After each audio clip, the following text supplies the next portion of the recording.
Hello student, welcome to Atul education. तो friend, आपको time management पता होना चाहिए क्योंकि बोर्ड एग्जाम में 90% स्टूडेंट का पेपर ही नहीं कंप्लीट होता है। मैं उन स्टूडेंट की बात कर रहा हूँ जिनको क्वेश्चन आते रहता है। फिलहाल जिसको आ नहीं रहा है तो उसका तो कंप्लीट ही होगा आप, क्योंकि उसको लिखना ही नहीं है। तो यदि आपको अच्छे मार्क्स लाना है और आप लिखना चाह रहे हो, ठीक है, तो आपके पास प्रॉपर टाइम मैनेजमेंट होना जरूरी है। आपको पता होना चाहिए कि कौन से क्वेश्चन को कितने टाइम में कंप्लीट करना है, जिससे क्या होगा, आपका पेपर नहीं छूटेगा। यदि आपने 80 में से सिर्फ आपने क्या किया, 60 मार्क का पेपर अटेंड किया, तो आपको इस 60 में से मार्क्स मिलेगा। तो आपको पेपर कभी भी आपके अच्छे मार्क्स नहीं आ सकते। बट यदि आपने 80 मार्क्स का पेपर अटेंड किया तो जो मार्क्स आपको मिलेंगे 80 में से मिलेंगे। तो आपको क्वेश्चन छूटना नहीं चाहिए, आपका पहला टारगेट होना चाहिए। एग्जाम में 100 मार्क का पेपर कंप्लीट करना चाहिए। तो 100 मार्क का पेपर कैसे कंप्लीट हो सकता है? हो सकता है आपने पढ़ा तो आपको सब क्वेश्चन आते रहेंगे, बट उसके लिए यदि आपके पास टाइम मैनेजमेंट नहीं है तो पेपर आपका कंप्लीट नहीं होगा। तो टाइम मैनेजमेंट कैसे करना है? सबसे पहले क्वेश्चन नंबर 1 जो है आपका, वो 20 मार्क के लिए आता है। ऑब्जेक्टिव टाइप्स के क्वेश्चन होते हैं। तो 20 मार्क के लिए 20 मिनट देना है। 20 मिनट से ज़्यादा आपको टाइम यहाँ पर बर्बाद नहीं करना है। और फ्रेंड, यदि तक अभी तक आप लोगों ने चैनल को सब्सक्राइब नहीं किया तो तुरंत चैनल को सब्सक्राइब कर लेना, जिससे मुझे भी मोटिवेशन मिलेगा कि आप लोग मेरा वीडियो देख रहे हो और सब्सक्राइब कर रहे हो। क्वेश्चन नंबर 2 जो है ये आपका 8 मार्क्स के लिए आता है, जिसके लिए हम लोग 20 मिनट देते हैं।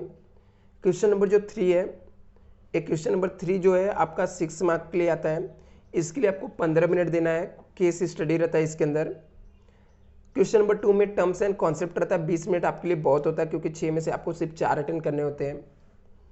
जो क्वेश्चन नंबर 3 है, 6 आपको 6 मार्क्स के लिए आता है। केस स्टडी रहता है, 3 में से 2 अटेम्प्ट करने होते हैं। 15 मार्क्स सफिशिएंट इसके लिए। 15 मिनट से ज़्यादा टाइम नहीं देना है। क्वेश्चन नंबर 4 जो है 12 मार्क्स के लिए आता है, डिस्टिंग्विश बिटवीन।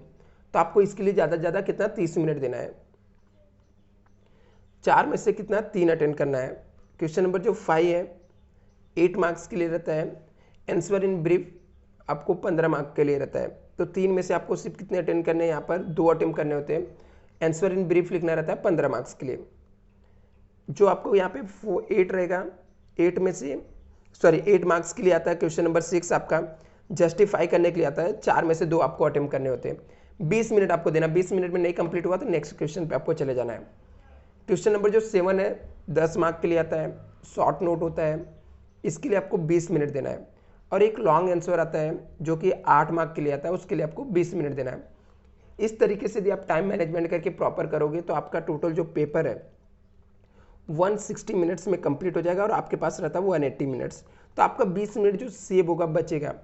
इसको लेकर आप पेपर को रिव्यू कर सकते हो, चेक कर सकते हो कि कैसे कोई क्वेश्चन छूटा तो नहीं है, ऑब्जेक्टिव आपने कंप्लीट लिखा है कि नहीं लिखा है। तो इन सब चीज़ों को आप क्या कर सकते हो, यूज कर सकते हो। इसलिए आपको टाइम मैनेजमेंट जरूरी है, क्योंकि बहुत बार क्या होता है, कोई क्वेश्चन हम लोग को आते रहता है, उसको ही हम लोग लिखते जाते हैं और हम लोग को पता भी नहीं चलता कि आगे के जो कुछ क्वेश्चन है वो छूट गए हैं।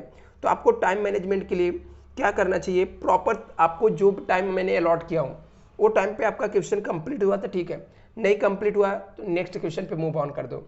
जो बचा हुआ क्वेश्चन रहेगा उसको हम लोग बाद में आके लिखेंगे, टाइम बचेगा तो। बट आपको टारगेट रखना कि 100% पेपर क्या हो, कंप्लीट होना चाहिए।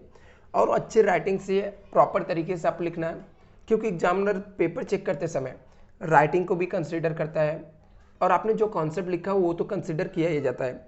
बट आपको ट्राई करना कि पेपर में कहीं पे भी कट पिट आपको नहीं करना है। यदि कहीं पे कट पिट होता है, कुछ मिस्टेक होता है, तो ट्राई करना अवॉइड करने के लिए ना हो गया तो छोड़ देना, ठीक है। Thank you so much friend.